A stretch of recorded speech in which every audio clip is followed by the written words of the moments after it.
at this point. A majority of our clients, the team that I manage, are food and beverage related, and they all fall into the space, everything from what you find in your grocery store aisles to nonprofits, movie theaters, et cetera. So we run the gamut of things that we focus on. My background in particular is focused very much on lifestyle and consumer products, as I say. That's everything from traditional media relations to social media content, on-site events, virtual events that we're all used to now. And I'm really excited to be here and offer some of my expertise to all of you. Thanks, Francesca.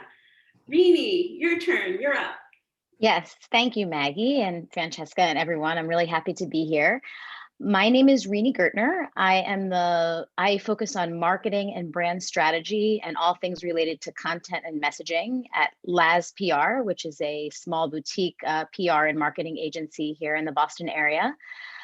We've been around for 25 years, focusing on launching all sorts of food related brands, many in the health and wellness space as well, from 7th generation cleaning products to peak organic beer, so a wide range of consumer products. We've also worked on the retail side. We've worked in public relations, marketing, and content for Roche Brothers, so we can see things from the buyer side as well. And I'm here to talk a bit about the way you think about messaging as a whole, and I'll talk more about that in just a little bit.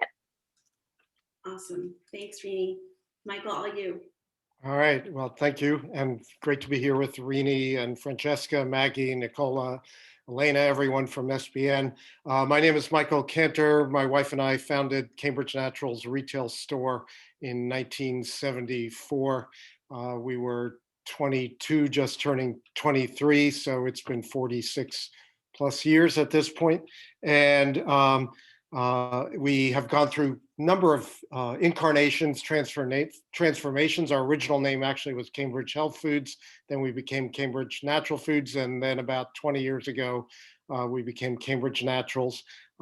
It's co-owned now. Our daughter and son-in-law came on board about almost 6.5 years ago to take over second generation co-ownership, and they really run the day-to-day.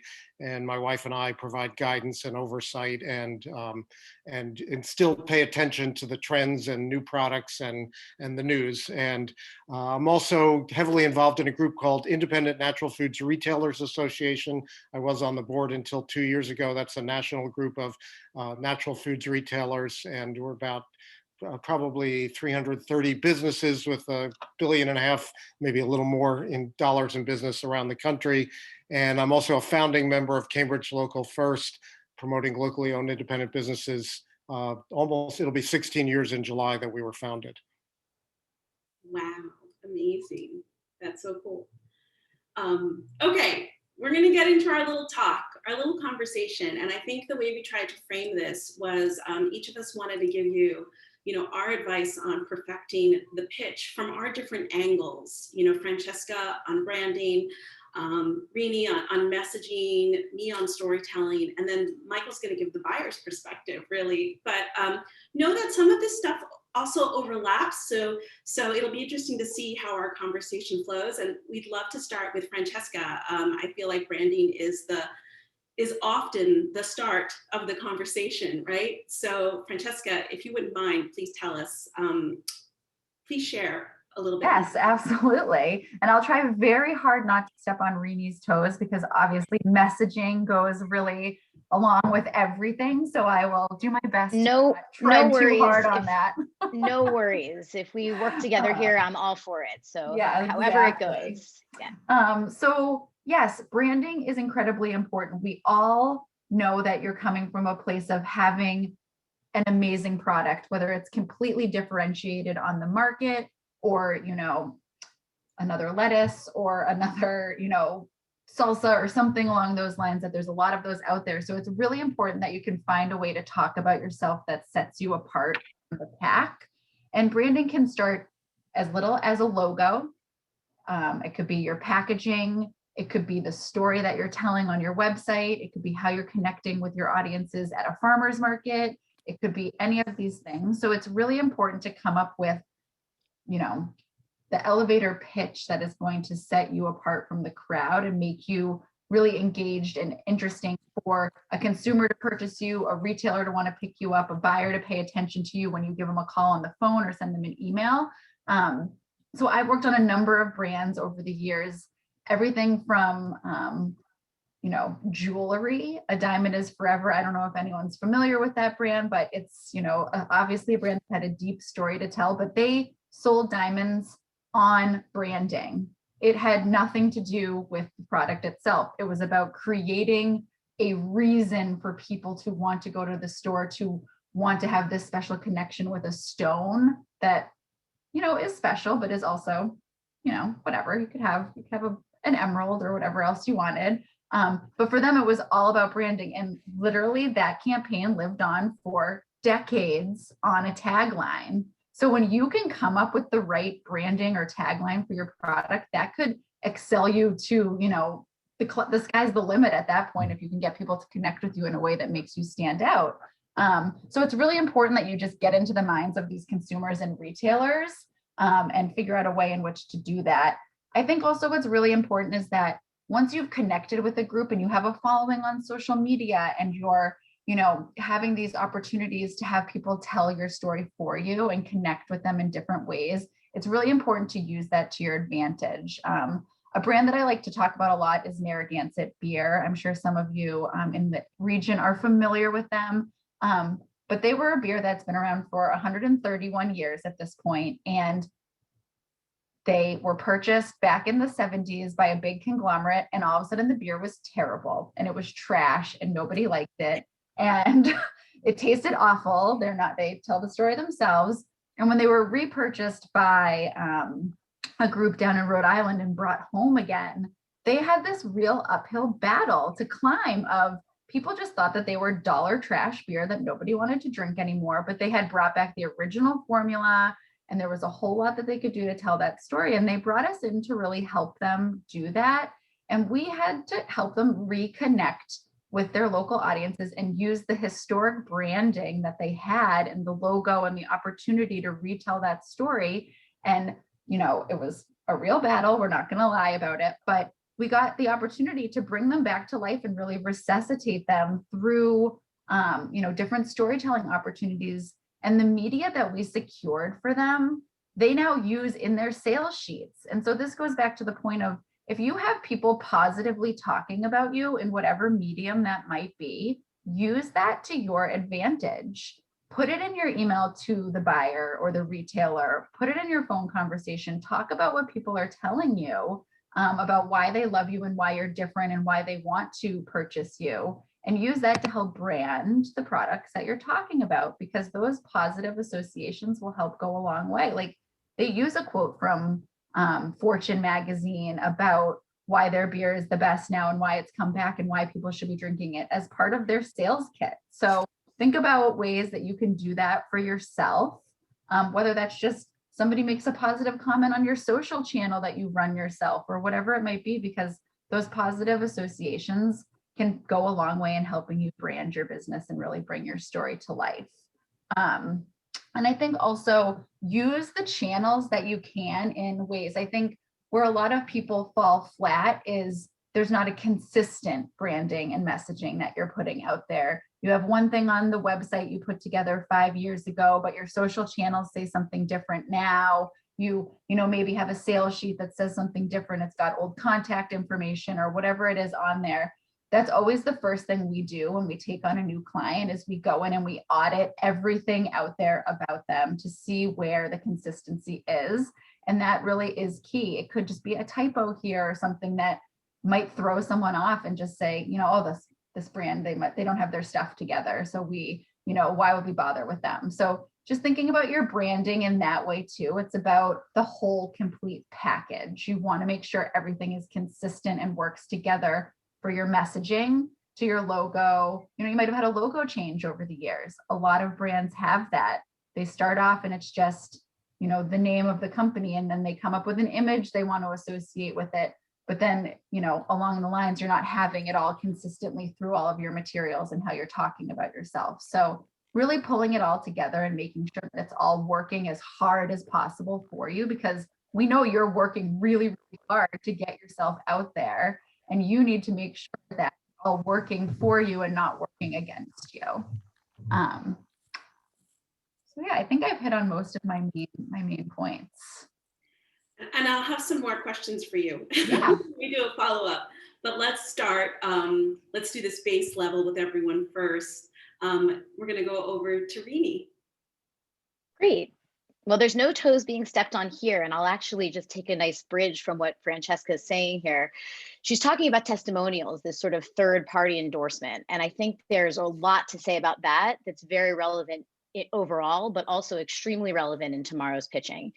Because as soon as you get into a connected conversation with a buyer, it certainly helps for the buyer to know that other people also really like it, and here's why. So I thought that's really great. And the thing that sort of is the bridge from what Francesca's talking about, your brand identity, this identity of, say, Narragansett beer that's really well known, and when they went back to it is when they grew again. It's really important to know what that identity is before you develop what we call a messaging strategy or a messaging toolbox. And that is also the next thing you do before you start to say, gee, you know a lot about your product. You know if you think it's healthy, you know what ingredients are in it, you know who's eaten it before, who's purchased it before, you even know where it's selling well. So you have a lot of information you're going in with. But the first thing you really have to think about when you're writing any words about your product is the target. You could have one main target. You know, it can be parents, it could be women, it could be healthy eaters, or it could be a whole slew of targets. And in this case, you're about to talk to somebody who's a very interesting target, which is a buyer. That's you, Michael, and others, of course. But the issue here is a buyer is a target in two ways, as I see it. They're a target because of what they're looking at their entire shelf, right? There's like only so much space on the shelf, and you're trying to get a space in it. But the buyer doesn't only care about what the buyer cares about. The buyer really cares what the consumer wants to buy. So it's sort of a twofold message that you're looking at when you're talking to buyers tomorrow. You may not know who's going to walk into your virtual room, and you have to be ready for the category of buyer or the specific buyer that you're hoping to reach, and think a little bit about where is their store? What is their demographic? Who are their targets?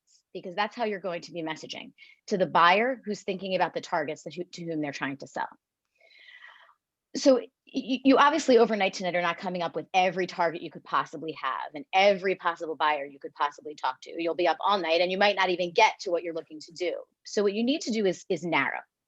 Think about the strongest, catchiest, clearest message that you can say that's going to stand you above from the crowd, which is essentially your unique selling proposition. So let's say in the case of walking into tomorrow's event, maybe there's 5 categories of buyers you think about when you look at the list of who you're going to talk to, or maybe there's 3, or maybe you know that there's really only one kind that's right for you. Think very carefully about who that is, who they're selling to, and what you think are the values that they're looking for in the products they want to sell. So it might be a unique ingredient that you have. It might be how the product is used, that it's a convenience product. It might be specific to the fact that everybody's been home for the year and your product is shelf stable. And so people are starting to think still about stocking up. There's all these different possible values, and you should probably write down, I would suggest writing down 3 to 5 messages or values of your product, and be ready to talk about them when you see what is most interesting to the buyer you're talking to. You have to draw the connection with them and draw the connection to their target. I'll say one more important thing, because messaging is not only about from today until tomorrow. Messaging is a long-term, ongoing thing. You know, Francesca's talking about a brand audit where you want to make the messaging always consistent, and you certainly want to always be doing that. But there are a lot of components of an ongoing messaging strategy. So we do a tool, it's called the Features, Benefits, Outcomes model. What are the features of my product? You know, who uses it? What's in it? What are the things about the product that are just facts? What do I see then as the benefits of the product? How is it going to help the consumer is the next piece that we look at. And the third is the outcome. How is it going to affect the long term for that person, for the user, for the environment, or whomever you're trying to affect? What is the long-term effect? And we play a game called Messaging Mad Libs. So we kind of piece them all together. And it's a fun thing we do with all of our clients, either in a small way or a big way, before we either write a website or develop their marketing collateral or do a launch in public relations that Francesca's talking about. And you think about, how do you piece those messages together and you come up with, and these days, you can have something like the Diamond is Forever campaign where that tagline is going to last and last and last. But these days, you also can think of it in a broader way of signature statements. So we think about what statement that's catchy or exciting is right for which crowd. And then we kind of play a game when we're actually creating the content to piece those things together. So everyone is on the same page about what the strategy is. Obviously, you're not creating that overnight tonight, and that's not at all the need. If you don't have a messaging strategy, have no fear. But in this case, you're really narrowing it to one segment, which is you're talking specifically to the buyer and the values that are particular to the consumers to which that buyer is selling. So that's sort of the overview. I mean, we can get into it in more detail, Maggie, I think, but I think that's a pretty solid messaging overview for now. Does anybody have immediate questions? That's amazing. I was Okay. going to ask you to, in advance of people asking, maybe writing the features, benefit, outcomes in the chat room. Yeah, absolutely. And I'm happy to talk more about that a little bit further, how we do that. I mean, sometimes, yeah, happy to talk about it. Yeah. I would love that. I would love that. Great. I'll write something about it while I'm listening to Michael. Okay. So I'm going to talk now only because we all want to save the most amazing, interesting for last. I know you're wondering what a buyer would be looking for. But I think this is is a great sort of segue between Francesca and Rini and I, because we all do similar work from different angles, right? And so I'm going to tell it to you in another way that may not resonate or may resonate with you. But I've worked with brands in hospitality and retail and food for a long time. And typically what I do is come in all different types of things. I may come in and do marketing and branding with them. I may come in and do hospitality operations with them. Or I may come in and do specific work with like a call for makers, a call for creative operators, especially if I'm working with a venue. But I'm thinking very specifically about one venue I recently worked with, a big marketplace in the city, to help them with their storytelling.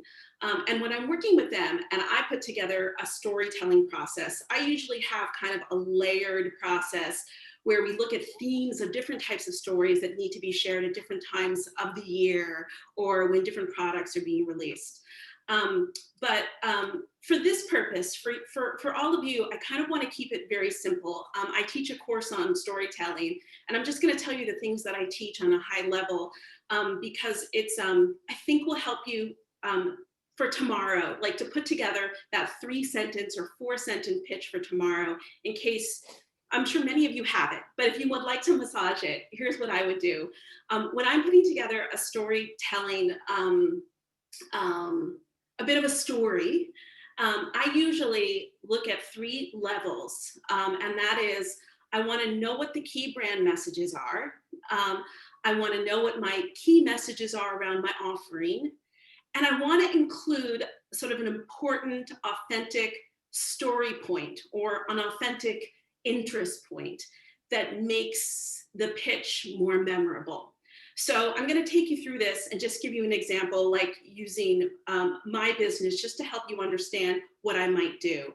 So for that key brand message, that first sentence, I may want to make sure my values are integrated, or maybe I might use my impact statement that I use with my consumers on my website, or I may integrate my guiding principles somehow. But my key brand message is sort of really simple. It's sort of one, I use various shades of it, but I usually say, like, I help entrepreneurs grow businesses from the magic that's within them.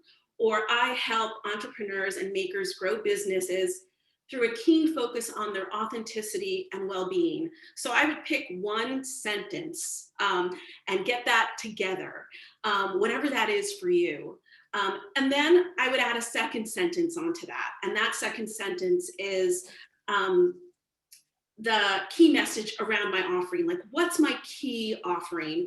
And I know you might have like 15 products or 50 products, but I'd like you to think a little bit about what the uniting theme is around your products and why it's relevant and who it's relevant to.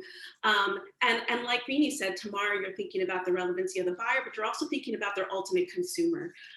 So my key offering, my one sentence might be, I designed my core offering for conscious entrepreneurs, and that is the alignment course, a 3-month heart-centered program to get your business aligned with your values. Simple. I have other stuff that I do, but I don't talk about it all when I'm doing the pitch. I talk about one thing typically. So that's brand message and then offering. And then I get into a story point. I feel like the world that we live in today, everyone's interested in more. They want to know more about the brand, and they want to know more about the founder of the brand, or something that's very sort of interesting and authentic and unique about the brand. I found that, like, when I would go and talk about my cookbooks around the country, many people didn't want to talk about the recipes. They wanted to ask me, like, how did I grow up? Who my mother was, who my father was. They wanted to know my background, my origin story. They wanted to know my favorite hot sauce. They wanted to know something more personal about me, which always sort of surprised me, right? Like, I was here to talk recipes, but they wanted to know something personal. So that key story point or authentic interest, I add on one extra line to make it so people remember you. And so I have a few here, but you think about what yours is. Mine might be, I've experienced a radical transformation, and that's manifested in a new kind of embodied entrepreneurship, and I'd really love to share it with you.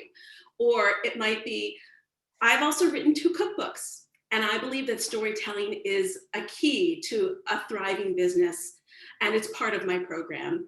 I sometimes mention if I've written anything anywhere, because people are interested in, like, being able to follow you afterward and go follow up and see that material.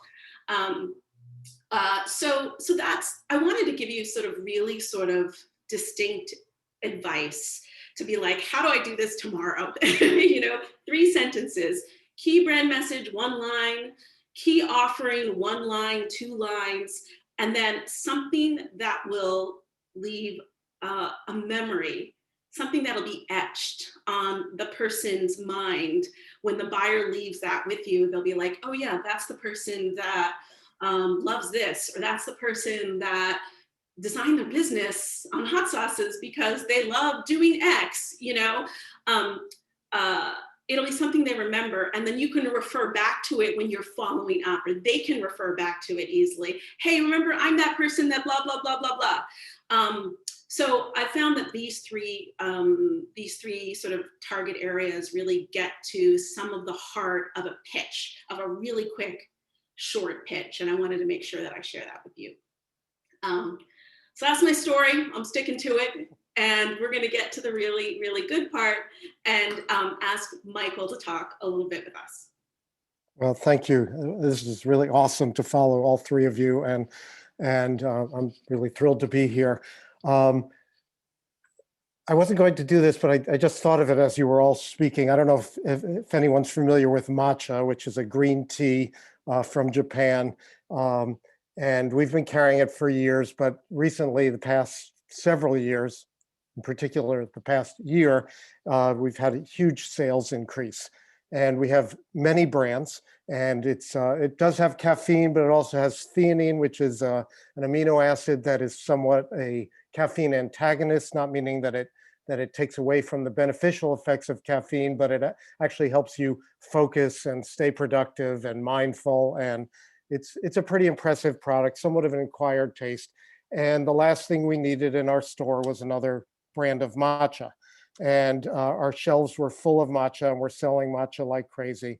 And then I came across another line called Matcha Kari, actually, and they got the website for matcha.com, which is unbelievable that they recently got a website for matcha.com. And it's founded by Dr. Andrew Weil. You may remember who he is, a holistic doctor from over the past 40 years. I've met him a couple times, don't really know him, but in any event, I tried it out, and I prevailed on our buyers to bring it in, and they really didn't want to bring it in, and it's more expensive and so forth. And my wife and I, although we are founders of the business, as our son-in-law put it recently, he said, he and his wife, our daughter, he said, Emily and I have decided we're doing a hostile takeover, but you've already agreed to it. So, which is, kind of a funny statement. We've kind of been pushed to the side, but we actually wanted to be pushed to the side. So here we are today. But I've been a buyer in natural food since 1974, actually before that with the previous store. So let me give you the bad news as I see it as a retailer, as a buyer. This past year has been challenging. We hate all the words to pivot, the new normal, all these things that we're being told we have to do in order to survive in business. Yes, we understand that the only reason we might still be around is if we become creative about our business model. We generally get in about we have about 500 sales a day. That means about 600 or 700 people a day up until last March. And in December, sometimes more than 1,000 sales a day, more like 1,200, 1,400 people a day in our 3,500 square foot, 2,800 square foot, 3,500 square foot store, 2,800 retail space. We get in a lot of people, and our model was completely broken this year. And it was definitely a challenge. Customers, this is the bad news, customers have been less interested in new items over the past year. They want comfort foods that they've been purchasing for years. They have not been on the lookout generally, and I've been hearing this from retailers around the country. They've had limited access to our store as we've only allowed 10 people in at a time. Yes, we've done online and delivery and curbside, and they all have value, but it limits sharply the discovered items that people would come in and they weren't planning on buying a candle, they weren't planning on buying a new chocolate. Those are the things we count on as retailers.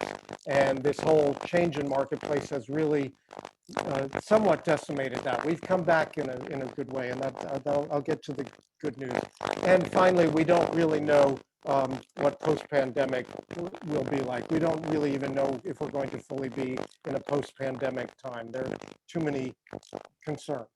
So that's the challenge that we've been dealing with the past year. I will say that my daughter and I have done a seminar. It's been a very successful seminar called Stand Out or Watch Out, how to distinguish yourself in business and survive and thrive and delight your customers. And it's a real success, and it reminds me, someone said your products, someone in the panel just said your products really need to stand out. And it's not that we won't take a product that, we might take a new chocolate, but we need to know why Hey, we should Michael? consider that. Can Yeah. you hear me okay? I can hear you, yeah. There's there's a distinct loud noise that's covering up some of what you're saying, like a digital static. Better now? That's better. And Much if there's a cell phone near the computer, move it away. Yeah, it's not on, but sure. Okay, cool. All right, keep going. I'm so sorry. No. I was wondering what was, I thought something was happening by your looks, but I couldn't tell it. Okay. You want me to go back over anything or just move ahead? You can go back over the last, the last sentence or two. Yes. Just But we don't know what, the last thing I said is we don't know what the post-pandemic, as some people call it, will actually bring. We don't really know if we're going to be post-pandemic. All right, so that's the challenging news. And then as I said, my daughter and I do a seminar called Stand Out or Watch Out, how to distinguish yourself in business and survive and thrive and delight your customers. And a lot of it, not the only thing, has to do with finding products that distinguish yourself so that you're not just carrying all the products that are all over the place. We carry over 16,000 items in our little store, and we have probably, well, now we're up to about 800 vendors, okay? We're a very complex operation in all kinds of ways.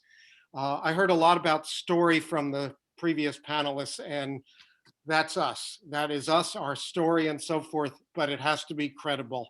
It can't be one of these stories that you're making it up, that it's fair trade, women owned, we support causes, et cetera, et cetera. You've got to provide us with evidence that this is for real at this point. For us to bring something in, we need to know, we need to be confident. We don't want to communicate to our customers something that isn't accurate. We need to hear about how your business is practicing ethical and is doing ethical business practices. That's really compelling to us right now as well, that we're supporting a business that has something behind them just other than just selling products. We all need to sell products. That's the only way we survive in business. And especially in advanced capitalism, that is really going to be important going forward. The uniqueness of your offering is critical. Okay, there's a new chocolate line that I'm desperately trying to get our buyers to bring in, and they're badgering me. Okay, we have about 30, maybe more different kinds of chocolate. We have all extraordinary selection of chocolate. Why do I want to bring this one in? Well, it's a unique product from Ecuador, and they're using chocolate that isn't every place else. And she's using local ingredients to enhance the chocolate. And she's working with indigenous communities in Ecuador and so forth and so on.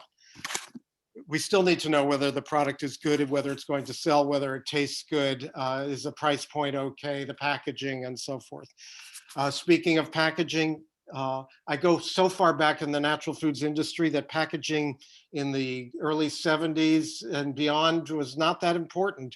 The company that advanced the packaging scheme in natural foods, really, in my mind, was Celestial Seasonings, when they came out with really catchy packaging and names, Red Zinger, Morning Thunder, Sleepy Time, and so forth.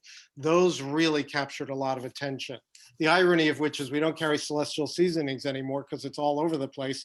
And we found what we think are much better lines about 15 or 20 years ago.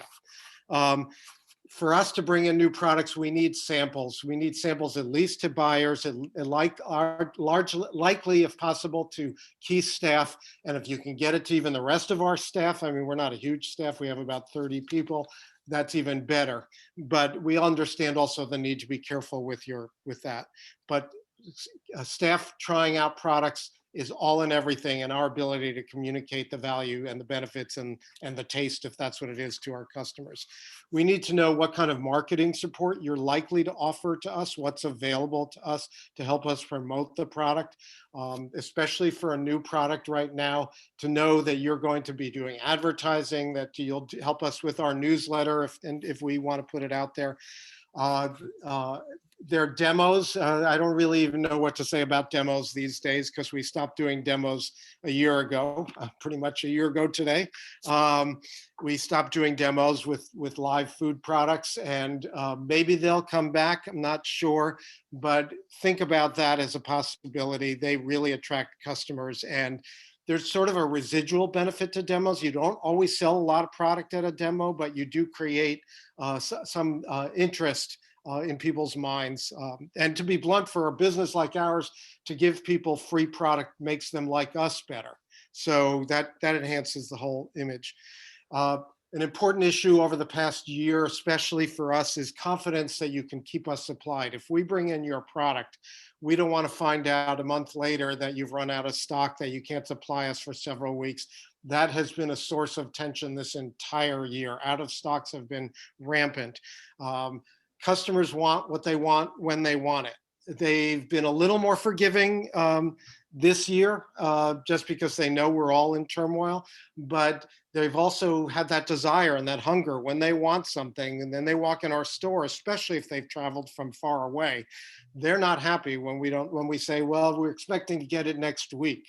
That might be okay for some of them, but it really is off-putting for a lot of them. We seek out new compelling items that fill a need or desire. We ourselves are excellent at marketing and expert at awesome customer service. So if we decide to bring in a product, we don't want it to just go on our shelf and hope that it sells. We want all the support that you're going to give us, including product knowledge and information for our staff, so that they're excited about it. And we also need to know that, as I said, that you're going to have these products, that you've made allowances for maintaining your inventory for the next number of months. We understand challenges. This is going to be another year of challenges. We're somewhat of an exception to stores, and I've talked to stores around the country that have been a little reticent about bringing in new products because we do have a huge customer base that it gets excited by new items and looks for those and knows that we seek out items that they won't find elsewhere and that have some benefit. A few years ago, I was at a farmer's market in Union Square, and there was a fermented foods company sampling out some fermented foods that we actually carry on our shelves. And there was a young woman, she was trying them out, and she said to the owner, Abe, she said, "Are these available only at the farmer's market, or do you sell them in any retail stores?" And he said, well, and he didn't introduce me at all. He said, "Well, we sell these at Cambridge Naturals." And the woman said, "Oh boy, Cambridge Naturals. It's been nothing but a problem for me. Every single time I go in there, I spend all my money." So that's one of those things when I said about discovering products, finding things that you don't see elsewhere, and also having a staff that has an enormous amount of knowledge about how these products are beneficial. The last thing that I want to say and end my little talk is, yes, we've been through this challenge of a year. It's really been difficult in all kinds of businesses. It's certainly been difficult in retail. Our model is completely changed.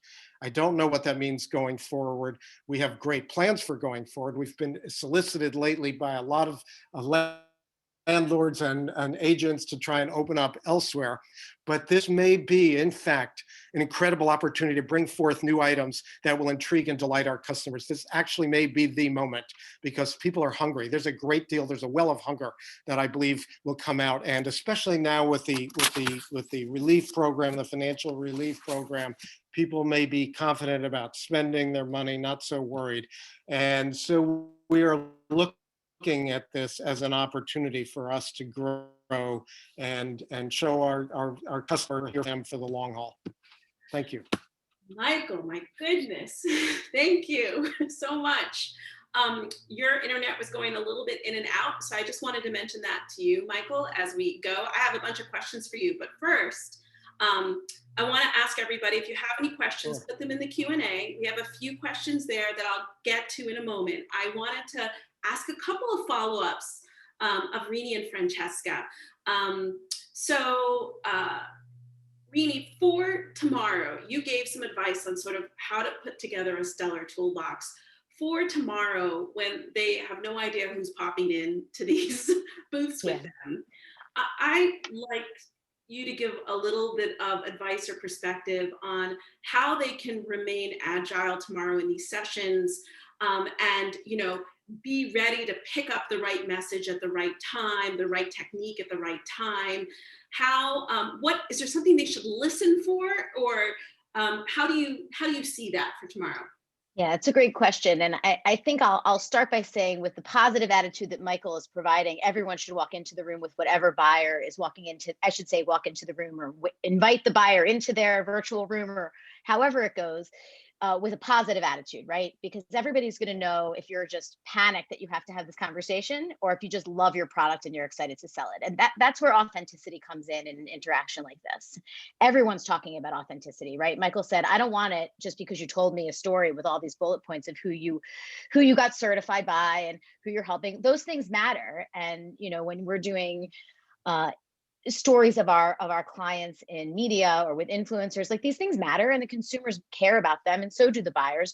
But really, if you can explain why you love that product, and that's what you're thinking at the top line, it won't matter who the buyer is. So yes, it helps to customize. You're trying to get a certain type of grocery store in a certain area, or you're trying to get a certain market in a certain place, and they walk in and you want to talk about the things that you think matter to them. But when it comes down to it, you're not designing a messaging strategy with 10 pages tonight, and you don't need that. You need the thing that is most authentic, that most sets your product apart. If you start there and make a connection with the person, that's really all you need at the start. Awesome. I'm going to ask Francesca a similar question. So, for tomorrow, I've been thinking a lot about the Diamond is Forever campaign since we started talking about this, and how they were so memorable. We've talked about stories, authentic storytelling tomorrow in tomorrow's pitch. what is something you would advise people share to make their brand memorable in the few minutes they have tomorrow with a buyer? Yeah, I mean, I think Rini hit on a few of them. I think authenticity, you want to share what product attributes you have that differentiate you. It's important. Yes, the certifications and all of those things, but I think it's really connecting back to why someone wants to buy your product or is already buying them. What are people saying about you that make you special, different, interesting, and really making that connection? And I think connection is an important word there, because if you can be memorable and leave something behind with the buyer that you're speaking with, they're going to remember you as you rise to the top of that list. It's, the funny quip that you can tell them, or, how you came to be, selling whatever the product is that you are. I think it's important to share what's special about your brand and why you love it and why you're doing it, but also finding a way to really connect with them and set yourself apart. So, after they leave meeting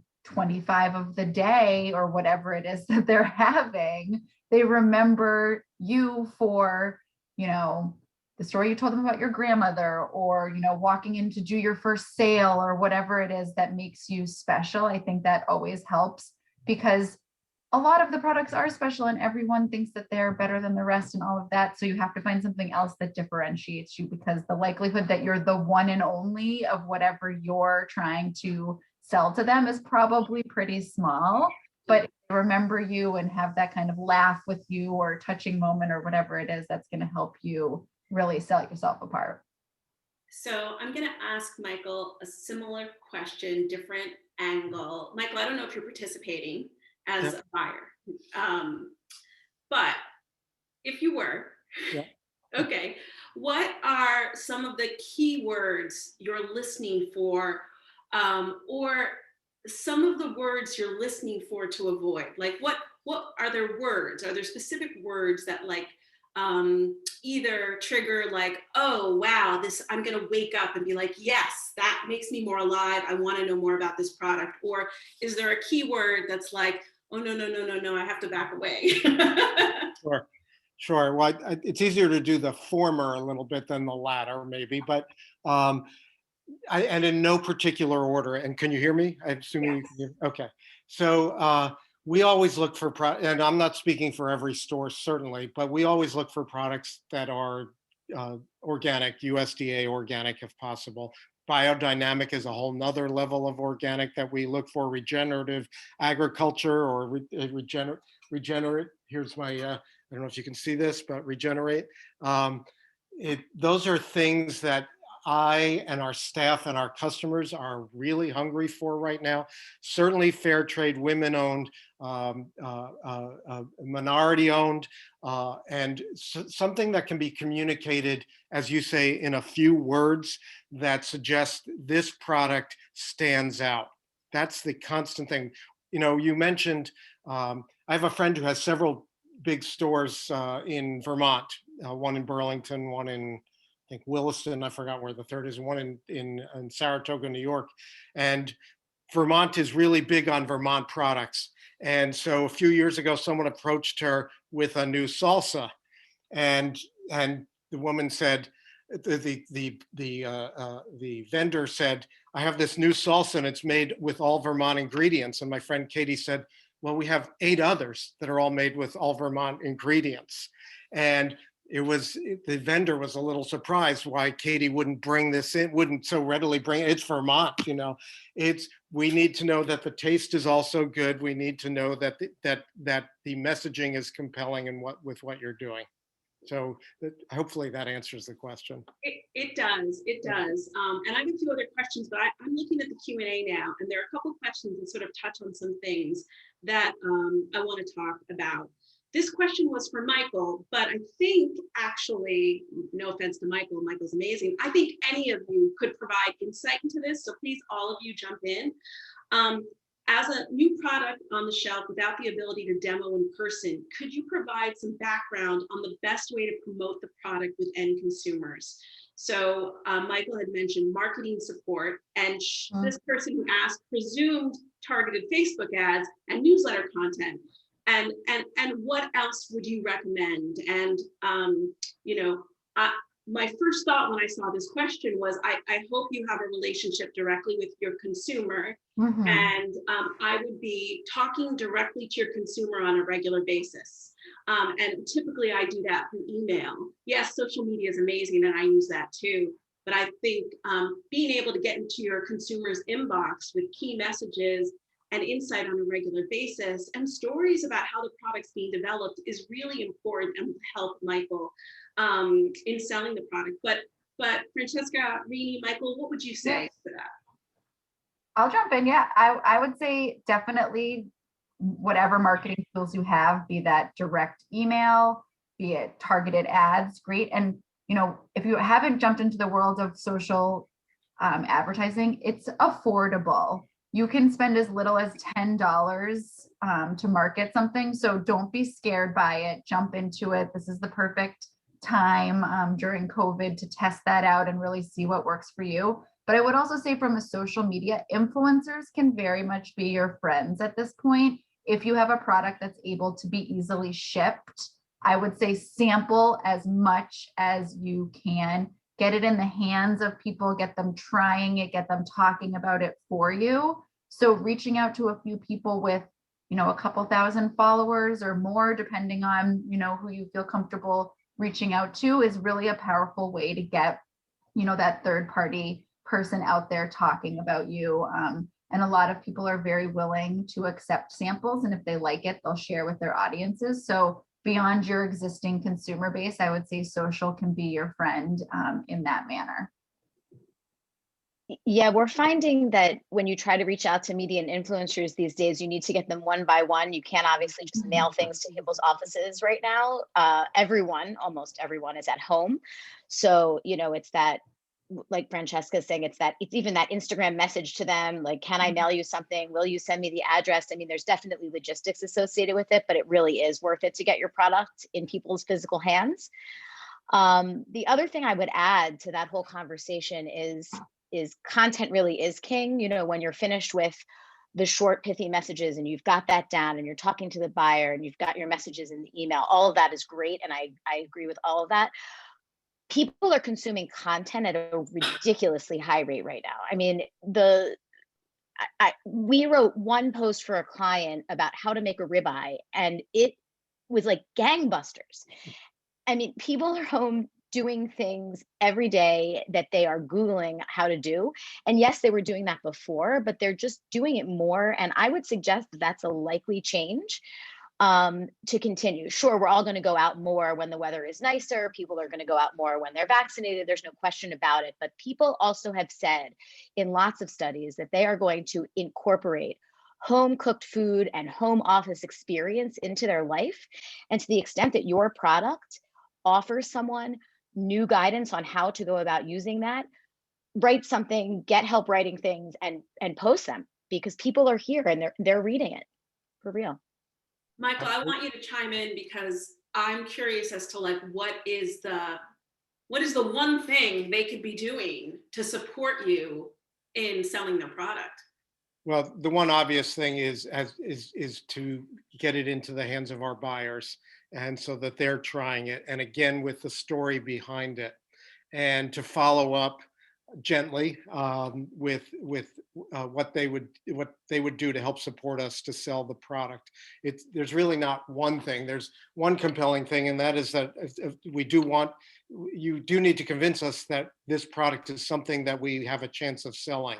And so hearing what the others on the panel are saying about communicating the various ways to get this out there so that the public actually wants this product will help us decide, oh my gosh, we have to have this product. We can't be without it. Got it. Okay. I wanted to make sure. I wasn't sure you were still talking. Okay. All right. I'm going to ask you this, Michael, really quick. There's a few different questions. A lot of them are targeted, Michael. I want any of you to chime in as you'd like. Me too. Yeah. I want them all to chime in too, because they're awesome.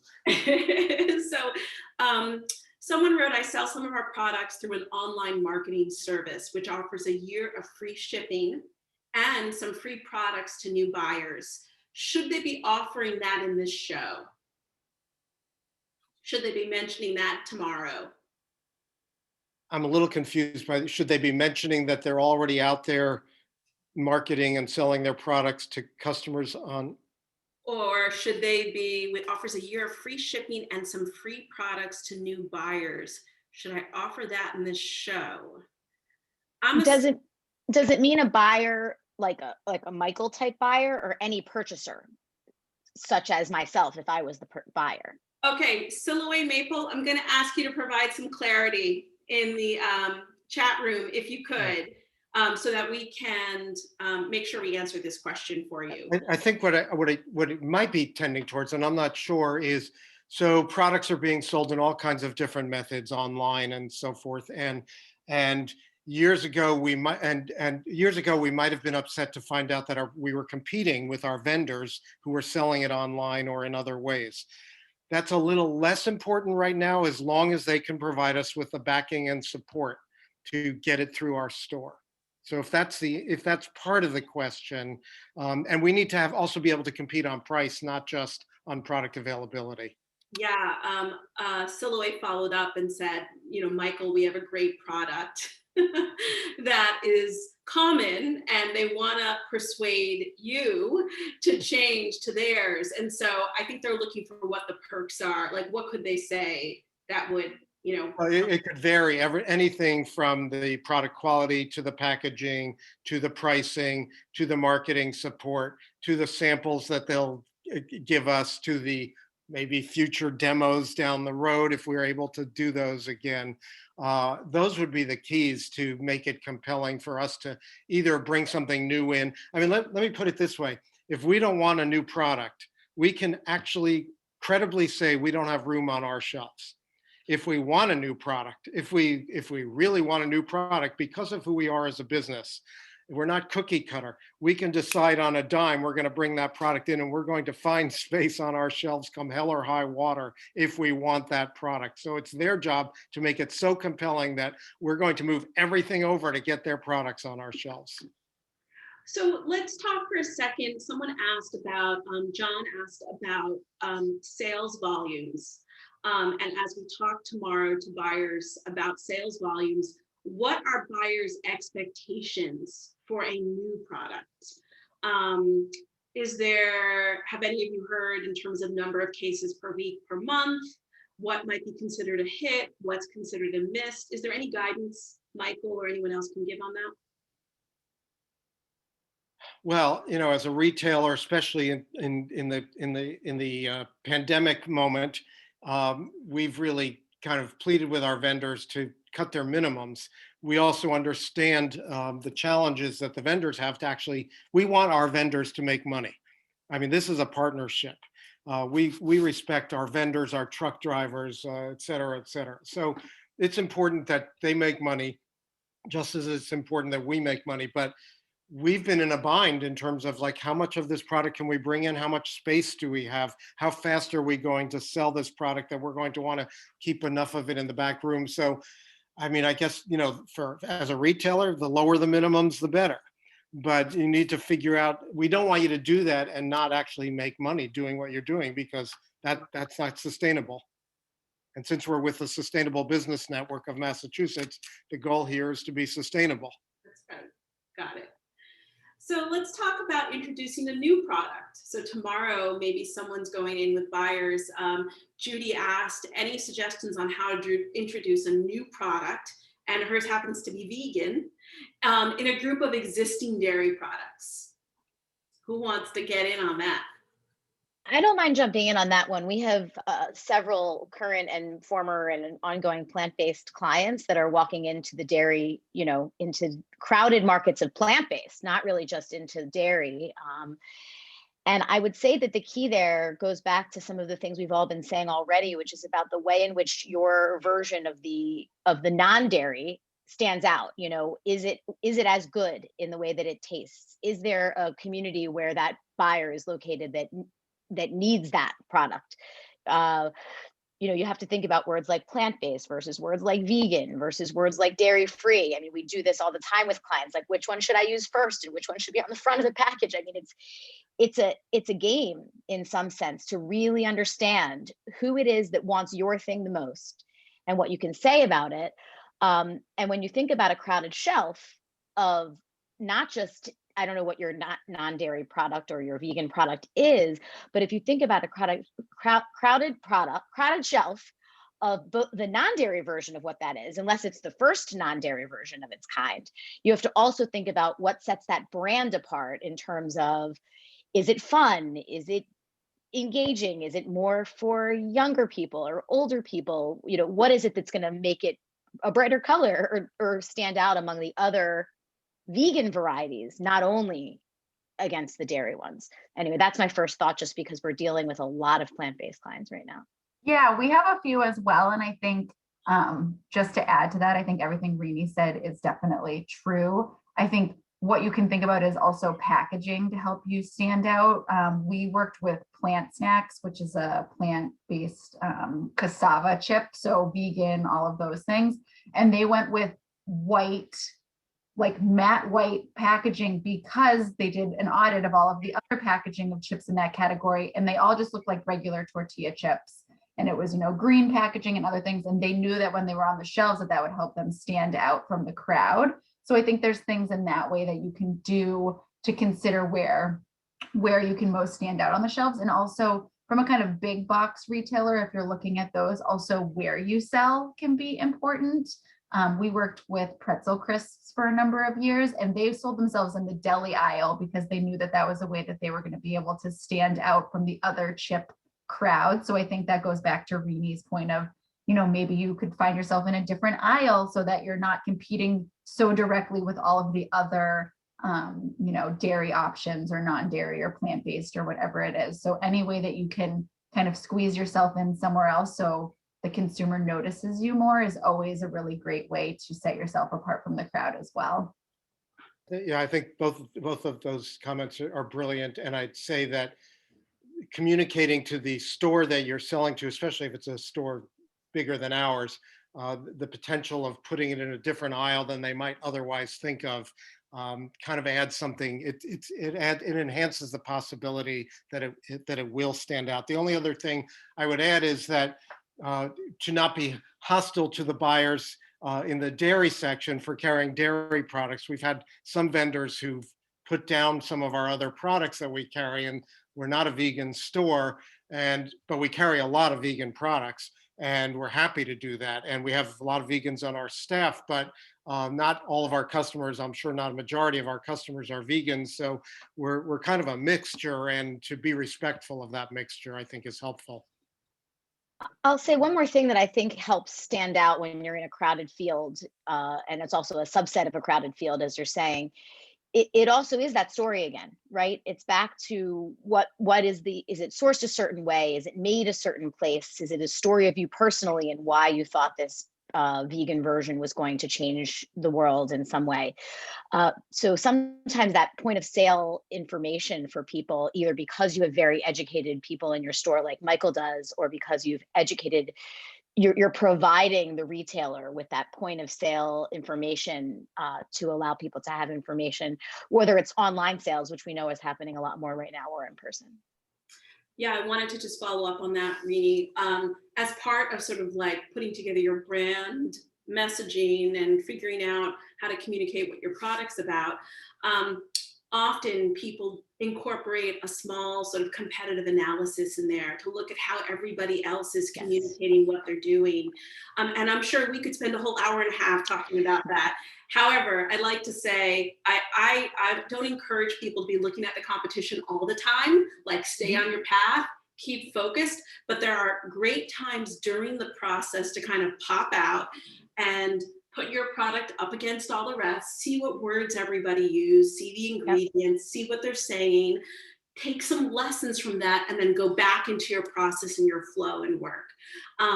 But where sort of traditional capitalism has you looking at your competitors all the time, I feel like you lose your focus if you're looking all the time. So find some perfect moments in the cycle of your business to do that. I think that's really good advice, and it aligns really nicely with Francesca and what she was just saying before. You know, when we design, because we do have the occasion as well to start at the very beginning with clients who are creating a product that's new in some way, shape, or form, whether it's new and crowded or new and completely different, you know, with a patent and all new, right? So I think you do need to see how are your competitors marketing, and that helps you understand the color. That was a great idea. That makes a lot of sense. That white package. I know what you mean. Those tortilla chips are not usually in white. So how are you going to stand out in what you look like, but also in what you say? And is there something that's gonna have someone remember you? I'm gonna go back just for a second to something we were saying earlier about social media and the person who's meeting with 25 buyers tomorrow and all that. So there's also some recent studies that have been done. People remember who said it and don't always remember what was said. So it does help to know who you are, because they remember they really liked what Maggie said, but they might not even perfectly remember her product at the end if their notes aren't perfect, right? So if people can remember you and reach back to you, that's important to remember when you're working on making your product stand out. That's amazing advice, Srini. I'm glad you said that. So someone pointed out, and rightly so, that Michael forgot to say the words to avoid in the pitch tomorrow. And I kind of wanted to open that up to all three of you. You can start, Michael, if you'd like, but I'd love to know, is there anything to avoid tomorrow? Is there anything to not say? Is there anything to like, you know, for example, you only have a minute or two, right? I forget how long it is. It's pretty short. So I'm assuming you're not giving your full price list and just reading it and regurgitating it. So I'd love some advice on, you know, words to avoid, things you're listening for that kind of turn you off, and also like things to not do tomorrow. I don't know that there are words that turn me off. There's approaches that turn me off that incorporate pushy sales, but I have a hard time believing that would happen at tomorrow's show. But going to trade shows as I used to do, Natural Products Expo West had 2 years ago had 88,000 people, and we know that we know that you need to sell your products, but we all have limited time, and we just want to have mutual respect. So I'm not sure that there's a particular word, unless they're being dishonest. Then you know, usually we see through that. So I don't have any like buzzwords that don't ever say that. I mean, you know, it just be credible. I mean, I think that it's true that I refrained or forgot to answer that question, but I don't really have a single word or several words that say, oh, that's a signal we're not going to talk to them anymore. Francesca Arvini, is there anything that you'd avoid tomorrow? No, I mean, you do what you can. I think Michael hit it on the head. I think it's just a respectful and credible. I mean, don't start out with, hey, I've been trying to get you on the phone for 6 months. Thanks for coming. Like, you have to have that respect back and forth, and just get into your story and identify what sets you apart and hammer it home to them, and hopefully they'll bite on it.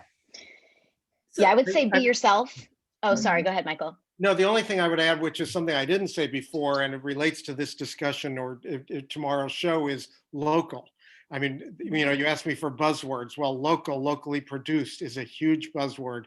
We also need credibility around that too. I mean, local is hard to define. It's like local is as far as maybe as the heart can see or feel or something.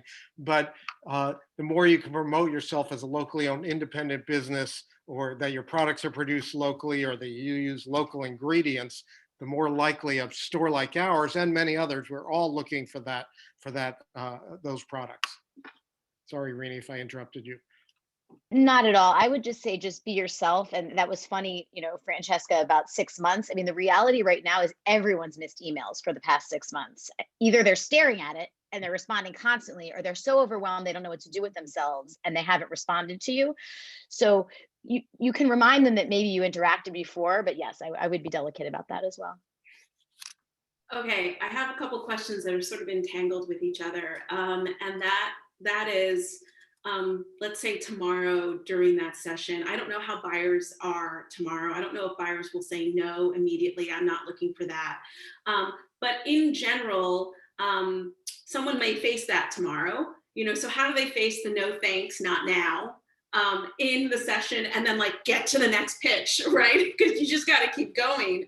So, is there any sort of insight and advice that you offer people to like just let it roll off your backs and move on? You just have to keep going. I mean, what you just said is exactly it. I mean, we all do it all day long when we're selling clients, when we're going from one meeting to the next. It's your product and it's your heart, and your heart and soul is likely in it, and you're going to be your best self, and then you're going to have to turn off and shift. And it happens to us with mindset sort of all day long, and it certainly happened to me for the last year of this pandemic all the time. You wake up some mornings and you're like, seriously, we're still doing this? So it's like that. You're going to talk to someone, you're not going to have a rapport with them, and that's okay. You're not going to have chemistry with everybody. You say your piece, you get out of the room, and you reset, take a couple breaths, and you move on to the next. I think Winston Churchill said success is going from failure to failure without losing your enthusiasm. You keep going. You keep going. That's awesome. I want to get this question right because you just mentioned local, Michael. So what's more important, local or organic biodynamic? Well, that'll depend on the store. Starting out with local is very important to us, frequently compelling. But if the ingredients aren't good, if the taste isn't good, if the pricing isn't good, if the marketing isn't good, it doesn't really matter how local it is. Similar to us being a locally owned independent store, we want people to support us because we're much more than just a store selling products. We're a community store. But if we don't do awesome customer service and keep a clean store and et cetera, and do great marketing, it doesn't matter how local we are. There have to be more compelling reasons. Local is really a great, I mean, we love local because we think that we're all trying to support local economies. So that's of critical importance, but everything else has to fall in line. So let's say they do their pitch tomorrow, they're all set. Samples, I know that SBN is sort of figuring out how to get samples distributed and sent to people. How would you advise these folks to follow up post-conference? Because I am sure inboxes are crazy. I don't know if people are answering phones. So what's your 2 cents on the follow-up, Is that for me or for? well, I'm going to open that to everyone. I think Cool. It's natural for Michael, right? Like, Right. How do you want to be followed up with? That might be the first question. Well, the funny answer to that question is if it's something we really want, we want to be followed up right away. It's like, if it's something we really want, it's like we want you to find a way to get it to us tomorrow. I mean, that's how eager we might be for something. That's changed a little bit over the pandemic because we're much more reserved about those kinds of things. But certainly, I mean, you probably have to follow up. I mean, yes, emails are a total pain in the neck. And yes, I was hearing what the others were saying about the challenges of emails. I mean, my wife sometimes says, "What are you doing on your computer?" And I say, deleting emails. I mean, I spend so much time now deleting emails. But we're also, we want to be seduced. I mean, for me, that's a good word to use in this kind of context. So following up with an email, following up with sending something in the US mail, following up with a sample that you can send to either me or better to our buyers as soon as possible, so that it's something that I will have communicated to them. If I'm at that show, I will have communicated, check out that new chocolate from XYZ company, and then it shows up in the store. They're going to remember that and those conversations.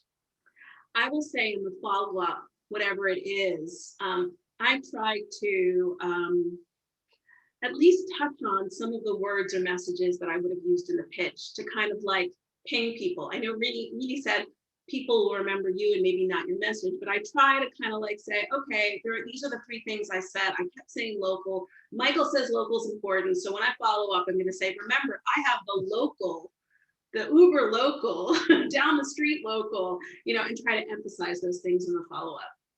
Yeah, I mean, I wouldn't say people forget your message if it's really impactful, for sure. But if they connected with you, I'm saying they're going to really remember you.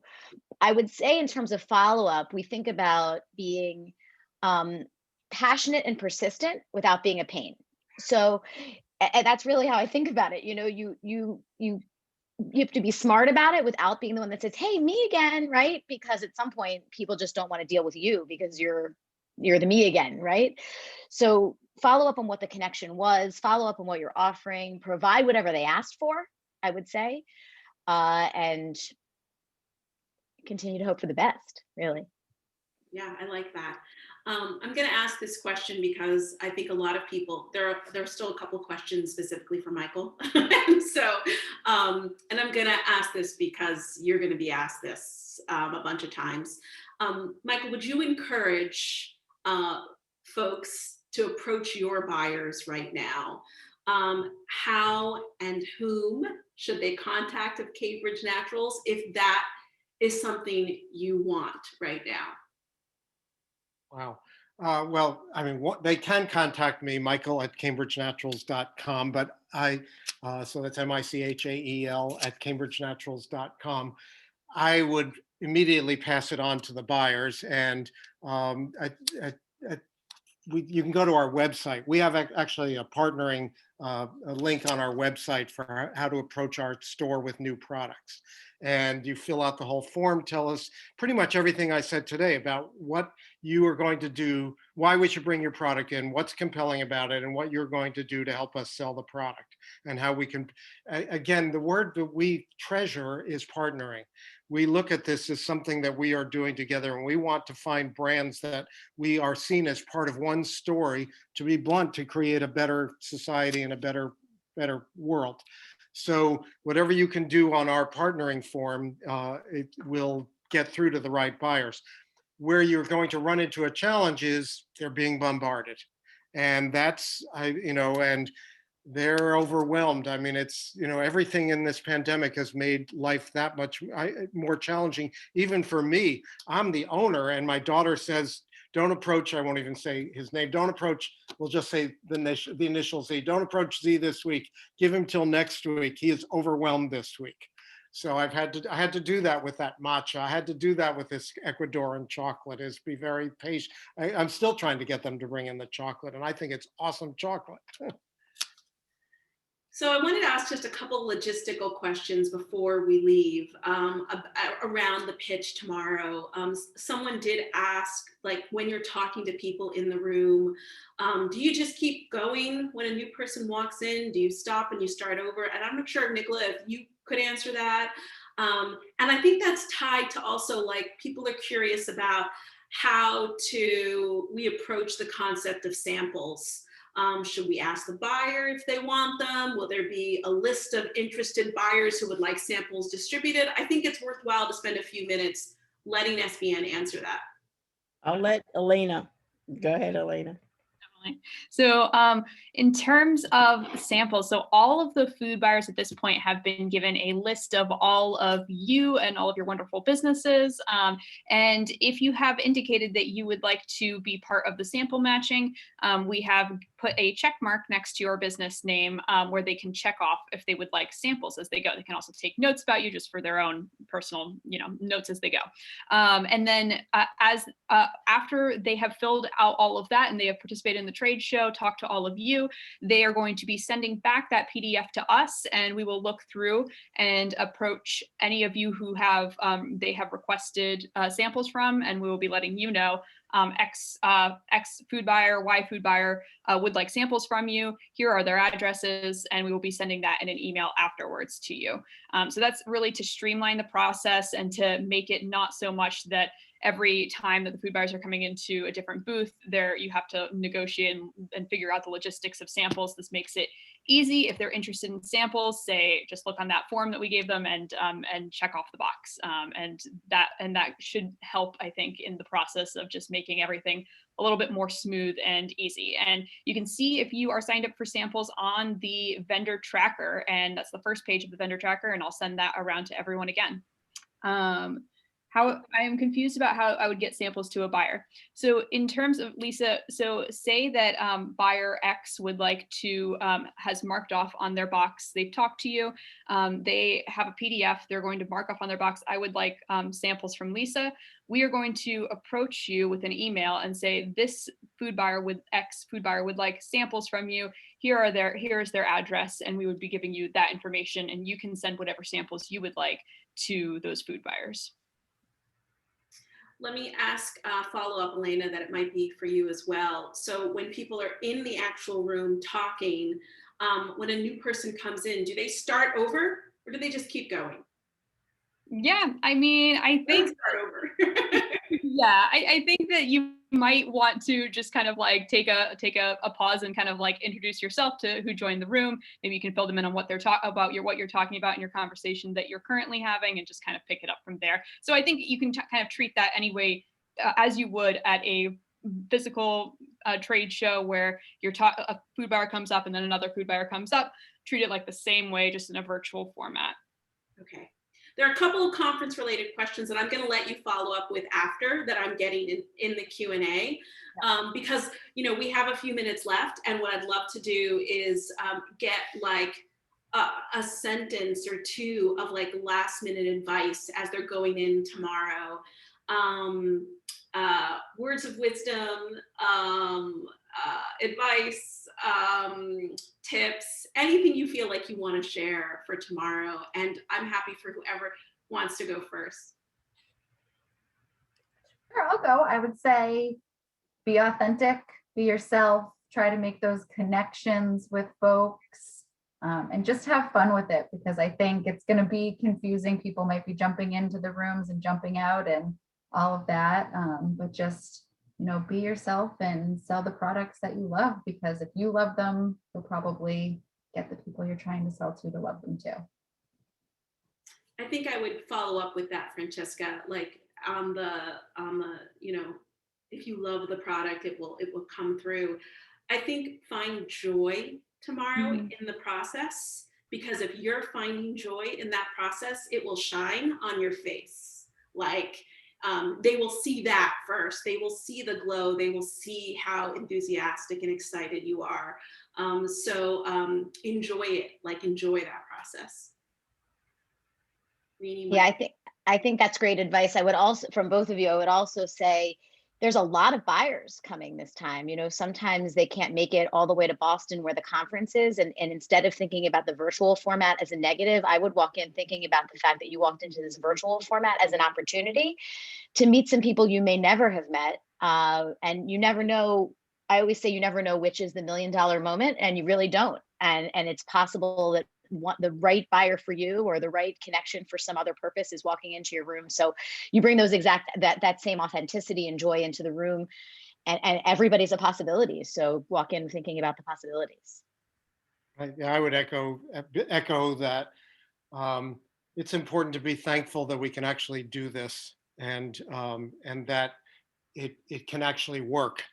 I think, you know, a year ago, we weren't sure how these things would work, and now we're seeing the possibilities. I mean, they have their glitches. You didn't hear me for a while. There are things that tune in and out. And this is not an easy process on the one hand, but on the other hand, as I said before, I believe we're in this moment of opportunity that can propel a lot of our businesses forward. And in a way, it's exciting. It's daunting. I don't want to diminish the challenges, or not all of us are going to succeed. We never assume success, but we certainly keep working at it and plan on working at it for the next many decades. I'd like to add. Go ahead, Nicola. So I'd like to add, and thank you, Michael, for saying that. You know, you are all from SBN's hat. You know, we want to support our economy. We want to recover. Some people have been thriving in this space. Some people have been barely surviving with their knuckles, you know, raw. But we celebrate you, we honor you, we value you, and we're doing this on your behalf. So know that we've got your back.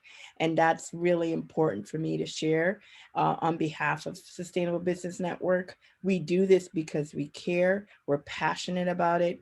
We want to make sure that not only that you survive, but that you thrive. So go with a smile tomorrow and sell, and love your product, own your product, and just be authentic as you can.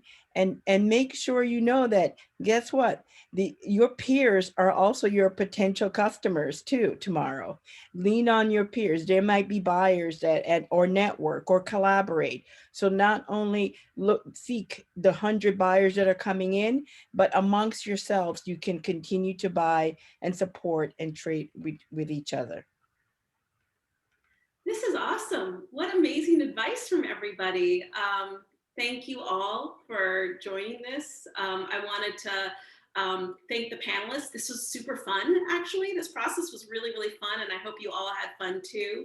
I also wanted to mention, if there's still room, I feel like when I last looked, Rini may have been all booked up, but they also added me to the marketing consultations list. So if you'd like a marketing consultation tomorrow morning, there are still some spaces available. So feel free to go ahead and take those slots up. They're there for you. Like, they're there to help you and advise you on any of your top questions. So yeah, I think that's all for now. And Thank you, panelists. Thank you so much. You've been Thank you. You're welcome. Thank Thank you. you all. you. It's Well great. done. Thank you all. Really. Good really luck, great everybody. working Good together. luck. Yeah. Yes. Bye. Bye. Bye.